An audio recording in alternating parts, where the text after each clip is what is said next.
জীবিত স্বামীকে মৃত দেখে শেখ হাসিনা সহ ১৩০ জনকে আসামি করে হত্যা মামলা করা বাদীকে আটক করেছে পুলিশ। চাকুরির প্রলোভনে পড়ে এমন কাণ্ড ঘটিয়েছেন বলে দাবি করেছেন কুলসুম বেগম। আদালতের নির্দেশনা অনুযায়ী এ বিষয়ে ব্যবস্থা নেওয়া হবে বলে জানিয়েছে পুলিশ। প্রতিনিধি আনোয়ার হোসেনের রিপোর্ট, জানাচ্ছেন জুবাইর রহমান। বৈষম্যবিরোধী ছাত্র আন্দোলনের স্বামী আল আমিন নিহত হয়েছে দাবি করে ২৪ অক্টোবর ঢাকার চিফ জুডিশিয়াল ম্যাজিস্ট্রেট আদালতে মামলা করেন কুলসুম বেগম। সাবেক প্রধানমন্ত্রী শেখ হাসিনা সহ ১৩০ জনকে আসামি করে করা মামলা নথিভুক্ত হওয়ার ৫ দিন পর আল আমিন দাবি করেন তার স্ত্রী ভুল তথ্য দিয়ে মামলা করেছেন।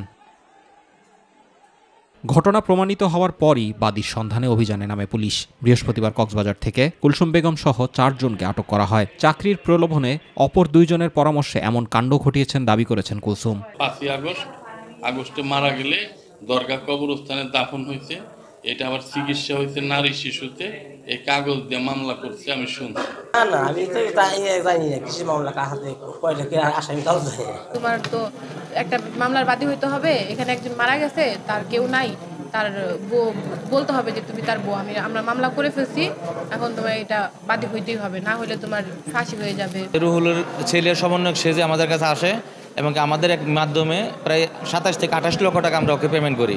যা এই টাকাটা কুলসুমকে চিনি না, কিন্তু কুলসুম কখন দেখিও নাই, কিন্তু রুহুল এই টাকাটা আমাদের কাছ থেকে নিছে। মিথ্যা মামলা দায়েরের অভিযোগে কুলসুম সহ ৩ জনকে জিজ্ঞাসাবাদের জন্য পুলিশ হেফাজতে নেওয়া হয়েছে। তাদের মধ্যে বাদীকে জবানবন্দি দিতে আদালতে পাঠানো হবে। বাকি ২ জনের বিরুদ্ধে আইনগত ব্যবস্থা প্রক্রিয়াধীন এবং আদালতের নির্দেশনা মোতাবেক প্রয়োজনীয় আইনগত ব্যবস্থা গ্রহণ করা হবে। কুলসুমকে জিজ্ঞাসাবাদের জন্য নিয়ে আসা হয় এবং তাকে বিজ্ঞ আদালতে প্রেরণ করা হইবে। রুহুল এবং আরেকটা লোক আছে, তাদেরকে নিয়ে আসা হয়েছে, তাদেরকেও জিজ্ঞাসাবাদ করার জন্য আমরা নিয়ে আসছি। তাদের বিরুদ্ধে আমরা পরবর্তীতে আইনগত ব্যবস্থা নেব। Zubair Rahman, MyTV news. বিগত সরকার রেলের উন্নয়নের নামে কোটি কোটি টাকা অপচয় করেছে। বিনা প্রয়োজনে রেল লাইন স্থাপন করায় প্রয়োজনীয় রুটে রেল সেবার মান বিঘ্নিত হয়েছে। শুধু ট্রেন নয়, সব জায়গায় নেটওয়ার্ক বিস্তৃত করা হলেও সুযোগ সুবিধা এবং যাত্রীদের সেবার মান উন্নয়নে নজর দেওয়া হয়নি বলে মন্তব্য করেছেন রেলপথ মন্ত্রণালয়ের উপদেষ্টা মোহাম্মদ ফাইজুল কবির খান। সকালে দিনাজপুরের পার্বতীপুর কেন্দ্রীয় লোকোমোটিভ কারখানা পরিদর্শন শেষে সাংবাদিকদের প্রশ্নের জবাবে কথা বলেন তিনি। রেলপথ উপদেষ্টা বলেন, প্রয়োজন না থাকলেও ব্যক্তিকে খুশি করতে গোপালগঞ্জ সহ বিভিন্ন স্থানে রেল স্টেশন তৈরি করা হয়েছে। ১০,০০০ কোটি টাকা কর্ণফুলী টানেল নির্মাণ করা হলেও এখন কোনো যানবাহন চলাচল করে না। তাই যাত্রী সেবা বৃদ্ধি করতে আগামীতে নতুন করে পরিকল্পনা গ্রহণ করা হবে বলে জানান তিনি। আমাদের উচিত আমাদের সবগুলো একই জায়গায় না করে, যেখানে সড়ক পথটা ভালো আছে সেখানে সড়ক পথের উপর নির্ভর করা, যেখানে রেলপথ সড়কপথ ভালো নাই, সড়কপথ সম্ভব না, সেখানে রেলপথকে জোরদার করা, এবং যেখানে রেল কিংবা সড়ক কোনোটাই ভালো না সেখানে নৌপথকে সুযোগ থাকলে সেটাকে ডেভেলপ করা। প্রাথমিক ও গণশিক্ষা মন্ত্রণালয়ের উপদেষ্টা অধ্যাপক ডাক্তার বিধান রঞ্জন রায় পোদ্দার বলেছেন, মানবজাতি যা সৃষ্টি করেছে তা সবকিছু কালচার। তা হতে পারে এক ধরনের দৃশ্যমান বস্তু, হতে পারে কাস্টম, হতে পারে আমাদের কোনো বিশ্বাস। প্রকৃতি প্রদত্ত যা হয় তাই কালচার, আর শিক্ষা মানেই কালচারকে আয়ত্ত করা। সকালে ময়মনসিংহের টাউন হল অ্যাডভোকেট তারেক স্মৃতি মিলনায়তনে দিনব্যাপী অনুষ্ঠিত European art house cinema day এর ৯ম আসরে প্রধান অতিথির বক্তব্যে তিনি একথা বলেন।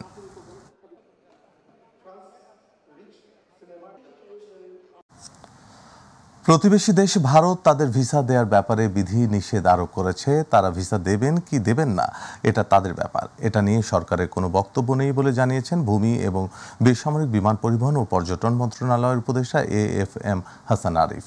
দুপুরে গাজীপুরের শফিপুরে নবনির্মিত ওয়ামি কমপ্লেক্সের উদ্বোধনী অনুষ্ঠানে যোগ দিয়ে সাংবাদিকদের প্রশ্নের জবাবে তিনি এমন মন্তব্য করেন। এই সময় তিনি আরও বলেন, দেশের পর্যটন বিকাশে তার মন্ত্রণালয় বিশদ পরিকল্পনা নিয়েছে। এই বিষয়ে বিস্তারিত তথ্য সাংবাদিক জানানো হবে। আমাদের প্রতিবেশী দেশ ভারত এই মুহূর্তে ভিসার ব্যাপারে কিছুটা রেস্ট্রিকশন হয়েছে, তো পর্যটন মন্ত্রণালয়ের বিষয় এটা না। আর তারা ভিসা দেবেন কি দেবেন না এটা তাদের ব্যাপার। পর্যটন সম্পর্কে তোমাদের বিভিন্ন তথ্য ইনশাল্লাহ তোমরা যদি মন্ত্রণালয়ে আসো, আমরা একদিন আলাপ আলোচনা করলাম আর কি, আমার বিশদ পরিকল্পনা।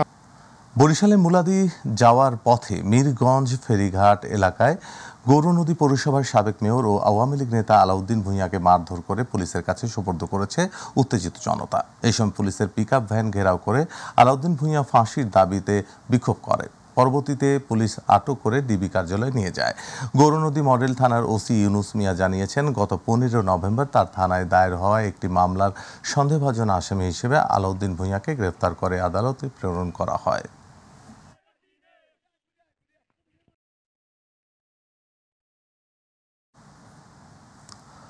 লক্ষ্মীপুরে বৈষম্য বিরোধী ছাত্র আন্দোলনে আহতদের সুচিকিৎসা, শহীদ পরিবারের পাশে দাঁড়ানো এবং হত্যাকারীদের গ্রেফতারের দাবিতে সড়ক অবরোধ করে বিক্ষোভ করেন শিক্ষার্থীরা। লক্ষ্মীপুর ঢাকা মহাসড়কের জেলা প্রশাসক কার্যালয়ের সামনের সড়কে অবস্থান নেয় বৈষম্য বিরোধী শিক্ষার্থীরা। পরে জেলা প্রশাসক রাজীব কুমার সরকার, স্থানীয় সরকার বিভাগের উপপরিচালক জসিমউদ্দিন, অতিরিক্ত জেলা প্রশাসক প্রিয়াঙ্কা মজুমদার, জেলা সিভিল সার্জন ডাক্তার আহমেদ কবির, অতিরিক্ত পুলিশ সুপার সোহেল রানা সহ প্রশাসনের কর্মকর্তারা ঘটনাস্থলে আসেন। এই সময় শিক্ষার্থীরা বিভিন্ন দাবি দাওয়া পেশ করেন। পরে জেলা প্রশাসক শিক্ষার্থীদের দাবিগুলো দ্রুত সময়ে বাস্তবায়নের আশ্বাস দিলে সড়ক অবরোধ তুলে নেন শিক্ষার্থীরা। কুড়িগ্রামে বৈষম্য বিরোধী ছাত্র জনতার আন্দোলনে নিহত শহীদ ও আহতদের স্মরণে এক স্মরণ সভা হয়েছে। স্মরণ সভায় নিহতদের স্মরণে 1 মিনিট নীরবতা পালন করা হয়। পরে কুড়িগ্রামে নিহত শহীদ 6 জন এবং আহত 95 জনের অনেকেরই স্বজনরা অনুষ্ঠানে উপস্থিত হয়ে আন্দোলনের অভিজ্ঞতা বিনিময় করেন। জেলা প্রশাসক সম্মেলন কক্ষে অনুষ্ঠিত সভায় প্রধান অতিথি ছিলেন জেলা প্রশাসক কুড়িগ্রাম নুসরাত সুলতানা। এ সময় পুলিশ সুপার মাহফুজুর রহমান, বাংলাদেশ সেনাবাহিনী কুড়িগ্রাম ইউনিটের উপ অধিনায়ক মেজর শরাফত, অতিরিক্ত জেলা প্রশাসক উত্তম কুমার সহ অন্যান্যরা উপস্থিত ছিলেন। ঝিনাইদহে আধিপত্য বিস্তারকে কেন্দ্র করে বিএনপির দুই পক্ষের ধাওয়া পাল্টা ধাওয়ার ঘটনা ঘটেছে। ভাঙচুর করা হয়েছে বেশ কয়েকটি বাড়িঘর ও দোকানপাট। শুক্রবার সকাল ও বৃহস্পতিবার রাতে সদর উপজেলার নারিকেলবাড়িয়া বাজারে এই ঘটনা ঘটে। পুলিশ ও স্থানীয়রা জানায়, এলাকায় আধিপত্য বিস্তার নিয়ে জেলা বিএনপির সহসভাপতি সুবিদুর রহমান ও ঘোড়াশাল ইউনিয়ন বিএনপির সভাপতি ইসহাক আলী মোল্লার সমর্থকদের মধ্যে বিরোধ চলে আসছিল। গত কয়েকদিন ধরে উভয় পক্ষের মধ্যে উত্তেজনা চলছে। বৃহস্পতিবার রাতে ইসহাক আলীর লোকজন সুবিদ চেয়ারম্যানের সমর্থকদের বাড়িতে হামলা চালায়। এরই জের ধরে উভয় পক্ষের লোকজন দেশীয় অস্ত্র নিয়ে সংঘর্ষের প্রস্তুতি নেয়। শুরু হয় ধাওয়া পাল্টা ধাওয়া। ভাঙচুর করা হয় উভয় পক্ষের অন্তত 15টি বাড়িঘর ও দোকানপাট। খবর পেয়ে পুলিশ ঘটনাস্থলে পৌঁছে পরিস্থিতি নিয়ন্ত্রণে আনে। এ ঘটনায় একজনকে আটক করেছে পুলিশ। গাইবান্ধার গোবিন্দগঞ্জ উপজেলার সাপমারা ইউনিয়নের সাহেবগঞ্জ বাজারে উপজেলা প্রশাসনের উদ্যোগে প্রায় অর্ধশতাধিক অবৈধ স্থাপনা উচ্ছেদ করা হয়েছে। গতকাল বিকেলে উচ্ছেদ অভিযানের নেতৃত্ব দেন জেলা সহকারী কমিশনার ও এক্সিকিউটিভ ম্যাজিস্ট্রেট সাদরুল আলম, উপজেলা সহকারী কমিশনার ভূমি আসাদুজ্জামান। দীর্ঘদিন ধরে সরকারি জায়গা দখল করে প্রায় অর্ধশতাধিক ব্যবসায়ী দোকানপাট বসিয়ে ব্যবসা পরিচালনা করে আসছিলেন।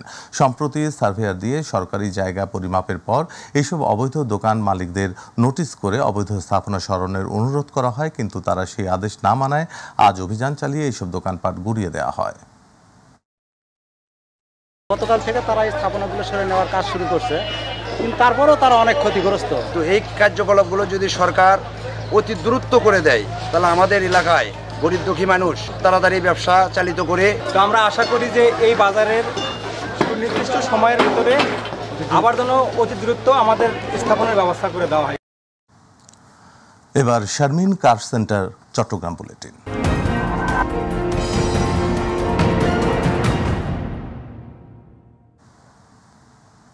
চট্টগ্রাম সেনানিবাসে যথাযথ মর্যাদায় সংবর্ধনা অনুষ্ঠানের মধ্য দিয়ে উদযাপিত হয়েছে সশস্ত্র বাহিনী দিবস। গতকাল চট্টগ্রামের সেনানিবাসের MR চৌধুরী প্যারেড গ্রাউন্ডে এটি অনুষ্ঠিত হয়। অনুষ্ঠানে আগত মুক্তিযোদ্ধা সহ সকল গণ্যমান্য অতিথিদেরকে অভ্যর্থনা জানান জেনারেল অফিসার কমান্ডিং 24 পদাতিক ডিভিশন ও area commander Chittagong area major general Mir Mushfiqur Rahman. প্রধান অতিথি সকলের উদ্দেশ্যে স্বাগত বক্তব্যে মুক্তিযুদ্ধের চট্টগ্রাম অঞ্চলের মানুষের অসীম সাহসিকতা, সহযোগিতা এবং বীরত্বপূর্ণ অবদানের ভূয়সী প্রশংসা করেন।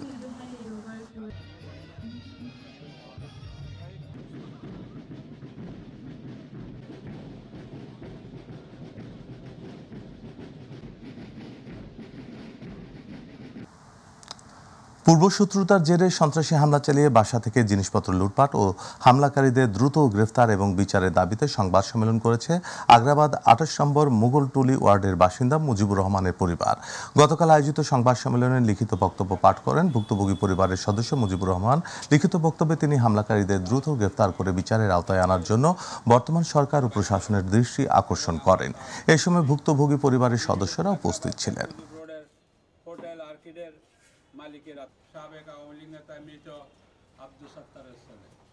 প্রশাসনের কাছে তাদের দ্রুত গ্রেপ্তারের জন্য আবেদন জানাচ্ছি।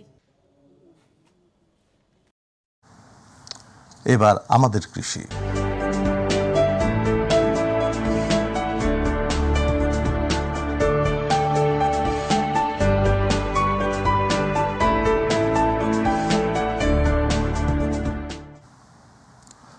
পটুয়াখালীর কলাপাড়ায় ৩০০ কৃষাণীর মাঝে বোরো ধানের বীজ বিতরণ করা হয়েছে। দুপুরে আমন মৌসুমে উচ্চ ফলনশীল জাতসমূহ চাষাবাদের মাধ্যমে ফসলের নিবিড়তা বৃদ্ধিকরণ শীর্ষক মাঠ দিবস অনুষ্ঠান শেষে এসব বিতরণ করেন বাংলাদেশ ধান গবেষণা ইনস্টিটিউটের মহাপরিচালক ডক্টর মোহাম্মদ খালেকুজ্জামান। অনুষ্ঠানে বরিশাল আঞ্চলিক ধান গবেষণা কার্যালয়ের পিএসও ও প্রধান ডক্টর মোহাম্মদ আশিক ইকবাল খান ও কলাপাড়া উপজেলা কৃষি কর্মকর্তা আরাফাত হোসেন বক্তব্য রাখেন। করা যায়, কতটুকু সমাধান করা যায় সেই কাজটা কিন্তু আমরা প্রতিষ্ঠানে। বগুড়ায় আলুর বীজের কৃত্রিম সংকটের প্রতিবাদ ও ডিলার সিন্ডিকেটের শাস্তির দাবিতে বগুড়ায় মহাসড়ক অবরোধ করে বিক্ষোভ করেছেন সাধারণ কৃষকরা। গতকাল বগুড়া শেরপুর ঢাকা বগুড়া মহাসড়কের ওপর অবরোধ করা হয়। এতে মহাসড়কে দীর্ঘ যানজটের সৃষ্টি হয়। পরে স্থানীয় প্রশাসন দাবি মেনে নেওয়ার প্রতিশ্রুতি দিলে মহাসড়ক থেকে অবরোধ তুলে নেওয়া হয়। মাদারীপুরের কালকিনি উপজেলার বিস্তীর্ণ ফসলে মাঠ জুড়ে এখন শোভা পাচ্ছে আমনের সোনালী ধান। যতদূর চোখ যায় শুধু সোনালী ফসলের সমারোহ। ধান পাকতে শুরু করায় কাটা ও মাড়াইয়ে ব্যস্ত সময় পার করছেন কৃষক ও শ্রমিকরা। আমন ধানের বাম্পার ফলনে খুশি কৃষকরা। আর কৃষি বিভাগ বলছেন নতুন উচ্চ ফলনশীল ধানের নতুন জাত ব্রিড ধান ১০৩ জাত সম্প্রসারণের জন্য কাজ করছেন তারা। প্রতিনিধি জিয়াউদ্দিন লিয়াকতের রিপোর্ট, জানাচ্ছেন সামস্তাবরিজ উচ্ছ্বাস। মাদারীপুরের কালকিনি উপজেলার কৃষকদের সোনালী আমন ধান দোল খাচ্ছে মাঠ জুড়ে। এবছর আবহাওয়া অনুকূলে থাকায় ভালো হয়েছে। ধান কাটা শুরু হওয়ায় পাকা সোনালী ধানের আভায় স্বপ্ন দেখছেন কৃষক। একদিকে ধান কাটা আর অন্যদিকে ধান মাড়াই নিয়ে ব্যস্ত সময় পার করছেন তারা।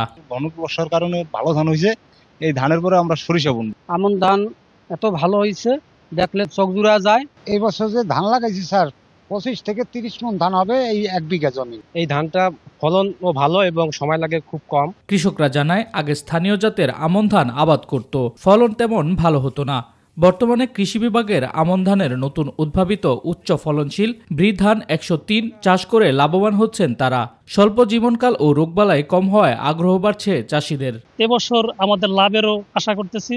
আলহামদুলিল্লাহ খুব ভালো ফলন হয়েছে। রোপা আমন ধানের মাঠে ব্যাপক ফলন হয়েছে। নতুন নতুন জাত কৃষকরা হাতে পেয়েছে উপজেলা কৃষি অফিসের মাধ্যমে। কৃষক এই ধানটা করার ফলে আগে যে ধান কত তার চেয়ে দ্বিগুণ ফলন পাইতেছে। আর আমন ধানের নতুন উচ্চ ফলনশীল জাতের চাষ ছড়িয়ে দিতে পারলে দেশে খাদ্য নিরাপত্তা নিশ্চিত করা যাবে বলে জানিয়েছেন উপজেলা কৃষি বিভাগ। আমরা কৃষকদের মাধ্যমে বীজ দিয়ে এই ব্রিড ধান ১০৩ আমরা চাষ করেছি এবং এই ধানের অসাধারণ ফলন এবং আমাদের কৃষক ভাইরা অত্যন্ত খুশি। আমরা যদি এই ধানটা সারা কালকিনিতে সম্প্রসারণ করতে পারি তাহলে আমন ধান চাষে কৃষিতে একটা বিপ্লব ঘটে যাবে। এবছর উপজেলায় ৯৩৮১ হেক্টর জমিতে আমন ধানের আবাদ হয়েছে ও উৎপাদন লক্ষ্যমাত্রা ধরা হয়েছে ৪১,৪৬২ মেট্রিক টন। শামস্তাবরিজ উচ্ছ্বাস, মাই টিভি নিউজ ডেস্ক। মুন্সিগঞ্জের গজারিয়ায় ঢাকা চট্টগ্রাম সড়কের পাশ থেকে জিশান নামের এক কিশোরের মরদেহ উদ্ধার করা হয়েছে। অজ্ঞাত কোনো গাড়ির ধাক্কায় তিনি নিহত হয়ে থাকতে পারেন বলে ধারণা করছে হাইওয়ে পুলিশ। সকালে মহাসড়কের উপজেলার বাউশিয়া ইউনিয়নের চর বাউশিয়া বড়কান্দি এলাকায় আনোয়ার সিমেন্ট শিট ফ্যাক্টরির বিপরীত পাশ থেকে এই মরদেহ উদ্ধার করা হয়। ভবেরচর হাইওয়ে পুলিশ ফাঁড়ির এসআই রাশিদুল ইসলাম জানান, নিহতর মরদেহ আইনগত প্রক্রিয়া শেষে স্বজনদের কাছে হস্তান্তরের প্রক্রিয়া চলছে। নওগাঁর পত্নীতলায় আলোচিত সুমন হত্যাকাণ্ড মামলার প্রধান আসামি বুলবুল হোসেনকে গ্রেফতার করেছে পুলিশ। ভোরে গাজীপুরের কোনাবাড়ি থেকে তাকে গ্রেফতার করা হয়। সকালে এক সংবাদ সম্মেলনে এ তথ্য জানান নওগাঁর অতিরিক্ত পুলিশ সুপার গাজীর রহমান। সংবাদ সম্মেলনে পুলিশ সুপার জানান, 17 নভেম্বর রাতে নিজের ফেসবুক আইডিতে লাইভে এসে সুমন দাবি করেন বুলবুল হোসেনের কাছ থেকে সুদের উপর 70,000 টাকা ঋণ নিয়েছিলেন। সেই টাকা বৃদ্ধি পেতে পেতে 10 লাখ টাকা হয়ে যায়। সে টাকা সুমন মহাদেবপুর থেকে নিয়ে যাচ্ছিলেন। এই সময় রাস্তার মাঝখানে বুলবুল তার কিছু লোক দিয়ে তাকে ধাওয়া করে মেরে ফেলার চেষ্টা করে। এরপর একটি গাছে ঝুলন্ত অবস্থায় তার মরদেহ পাওয়া যায়। বুলবুল এই টাকার জন্য বিভিন্নভাবে তাকে কিন্তু প্রেশারাইজ করেছে। আজকে বিজ্ঞ আদালতে বুলবুলকে হাজির করে রিমান্ডের। গাজীপুরের রাজেন্দ্রপুর সেনানিবাসে সশস্ত্র বাহিনী দিবস উদযাপিত হয়েছে। আগত মুক্তিযোদ্ধা সহ অতিথিদেরকে অভ্যর্থনা জানান অনুষ্ঠানের প্রধান অতিথি commandant major general Mohammad Saidul Islam. প্রধান অতিথি উপস্থিত সকলের উদ্দেশ্যে স্বাগত ভাষণে মুক্তিযুদ্ধে গাজীপুর অঞ্চলের মানুষের অসীম সাহসিকতা, সহযোগিতা এবং বীরত্বপূর্ণ অবদানের ভূয়সী প্রশংসা করেন। অন্যান্যদের মধ্যে বীর মুক্তিযোদ্ধা, শহীদ পরিবারের সদস্যবৃন্দ, সামরিক ও বেসামরিক কর্মকর্তাবৃন্দ, সশস্ত্র বাহিনীর প্রাক্তন সদস্যগণ, স্থানীয় গণ্যমান্য ব্যক্তিবর্গ উপস্থিত ছিলেন। আর্মড পুলিশ ব্যাটালিয়নের ডিআইজি আলী হোসাইন ফকির জানিয়েছেন, বিচ্ছিন্ন কিছু ঘটনা ছাড়া রোহিঙ্গা ক্যাম্পে বর্তমান আইনশৃঙ্খলা পরিস্থিতি স্বাভাবিক রয়েছে। বাংলাদেশে আশ্রিত 15 লাখের অধিক রোহিঙ্গা জনগোষ্ঠীর নিরাপত্তা নিশ্চিত করতে সরকার বদ্ধপরিকর। উখিয়া ও টেকনাফে 2 উপজেলার 32টি ক্যাম্পে বর্তমানে অনেক ঝুঁকি নিয়ে আইনশৃঙ্খলা বাহিনী কাজ করে যাচ্ছে। তাই ক্যাম্পের সার্বিক নিরাপত্তায় সকলকে সহযোগিতা করার আহ্বান জানিয়েছেন তিনি। দুপুরে কক্সবাজারের জাতিসংঘের প্রতিনিধিদের দলের রোহিঙ্গা ক্যাম্প পরিদর্শন শেষে কক্সবাজারস্থ পুলিশ অফিসার কোয়ার্টার হল রুমে আয়োজিত মতবিনিময় সভায় তিনি এসব কথা বলেন।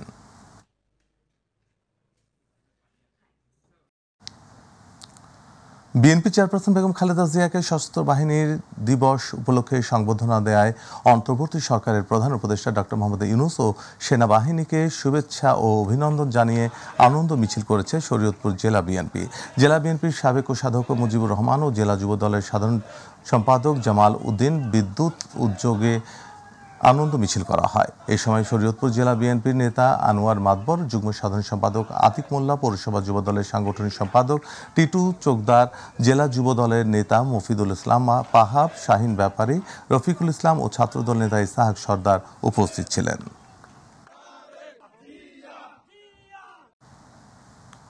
গোপালগঞ্জে জেলা বিএনপির পক্ষে লিফলেট বিতরণ করেছেন বিএনপির কেন্দ্রীয় কমিটির সাবেক সহ সাংগঠনিক সম্পাদক MH খান মঞ্জু। সকালে শহরের জেলা বিএনপির অস্থায়ী কার্যালয়ের সামনে থেকে রাষ্ট্র কাঠামো মেরামতের 31 দফা সম্বলিত লিফলেট বিতরণ কার্যক্রম শুরু হয়। পরে সেখানে বক্তব্য রাখেন বিএনপির কেন্দ্রীয় কমিটির সাবেক সহ সাংগঠনিক সম্পাদক MH খান মঞ্জু। এই সময় গোপালগঞ্জ জেলা বিএনপি সাবেক যুগ্ম সম্পাদক SM সুমন ও গোপালগঞ্জ জেলা বিএনপির যুগ্ম আহ্বায়ক মেয়র অবসরপ্রাপ্ত ওহিদুল হক উপস্থিত ছিলেন। আজকে আমরা ঐক্যবদ্ধ হয়েছি।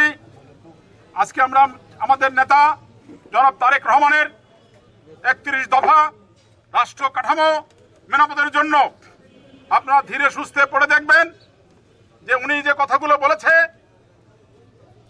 যারা ক্ষমতায় যেতে পারে কিংবা যায়, অতীতে গেছে, তারা এই কথাগুলো সবসময় বলেন নাই।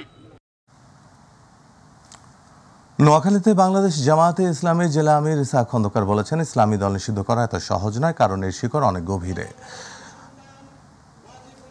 অনেকেই নিষিদ্ধ করতে চেয়েছেন, রৌফ রক্ষা করতে পারেননি, আগামীতেও পারবেন না। সকালে জেলার সদর উপজেলা বিনোদপুর উচ্চ বিদ্যালয়ের মাঠে জামায়াতে ইসলামীর 7 নম্বর বিনোদপুর ইউনিয়নের কর্মী সম্মেলনে প্রধান অতিথির বক্তব্যে তিনি একথা বলেন।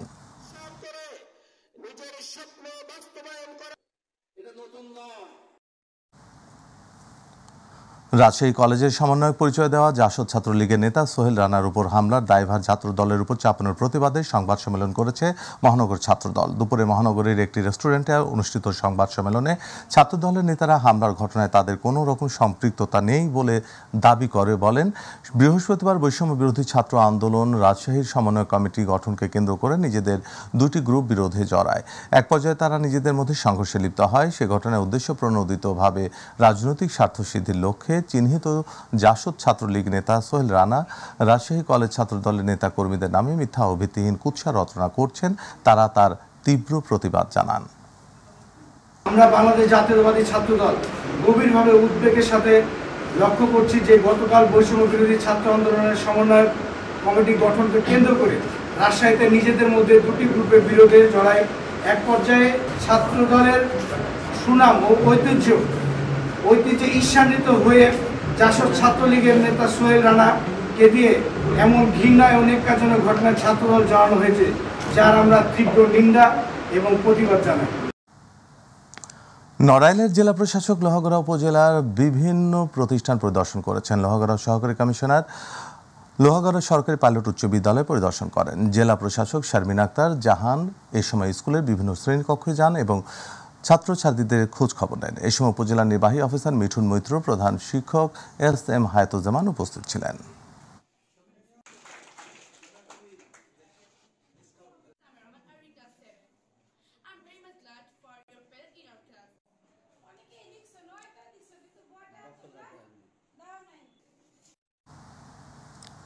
ঢাকার কেরানীগঞ্জে জাতীয় স্কুল, মাদ্রাসা ও কারিগরি শিক্ষা প্রতিষ্ঠানের 51তম ক্রীড়া প্রতিযোগিতার পুরস্কার বিতরণী অনুষ্ঠিত হয়েছে।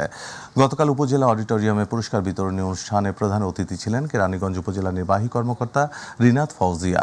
উপজেলা মাধ্যমিক শিক্ষা কর্মকর্তা আজিজুল হকের সভাপতিত্বে আলোচনা সভায় উপজেলার বিভিন্ন স্কুল, কলেজ ও মাদ্রাসার শিক্ষক শিক্ষার্থীরা অংশগ্রহণ করেন। পরে বিভিন্ন শিক্ষা প্রতিষ্ঠান থেকে খেলাধুলায় অংশ নেওয়া বিজয়ী শিক্ষার্থীদের হাতে পুরস্কার তুলে দেন অতিথিরা।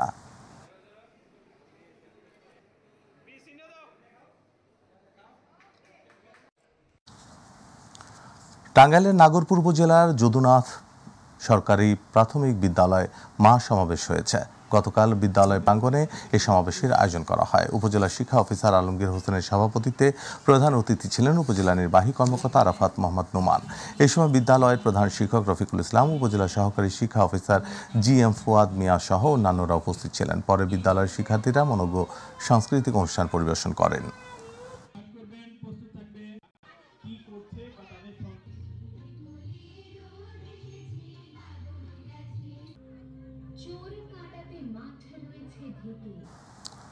বরিশালের গৌরনদী উপজেলার হাপানিয়া শরীফাবাদ ইউনাইটেড সরকারি প্রাথমিক বিদ্যালয়ের সহকারী শিক্ষিকা গৌর রানীকে অবসরজনিত বিদায় সংবর্ধনা দেওয়া হয়েছে। বিদ্যালয়ের সাবেক শিক্ষার্থীদের আয়োজনে বিদ্যালয় প্রাঙ্গণে উপজেলা সহকারী শিক্ষা কর্মকর্তা চুন্নু ফকিরের সভাপতিত্বে বক্তব্য রাখেন সংবর্ধিত শিক্ষিকা গৌরী রানী, বিএনপি নেতা আব্দুর রহিম হাওলাদার, প্রধান শিক্ষক এইচ.এম. নাসির উদ্দিন, এ.কে.এম. মিজানুর রহমান সহ অন্যান্যরা। শেষে বিদায়ী শিক্ষিকাকে ফুল, সম্মাননা ক্রেস্ট ও উপহার প্রদান করা হয়।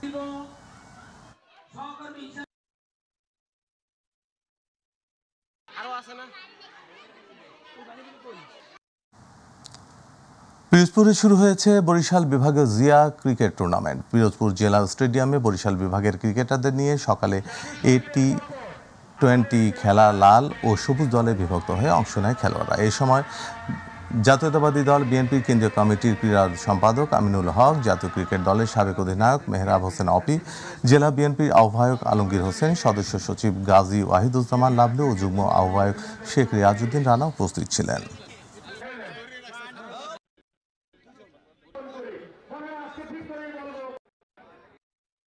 অবশ্যই পিরোজপুর জেলায়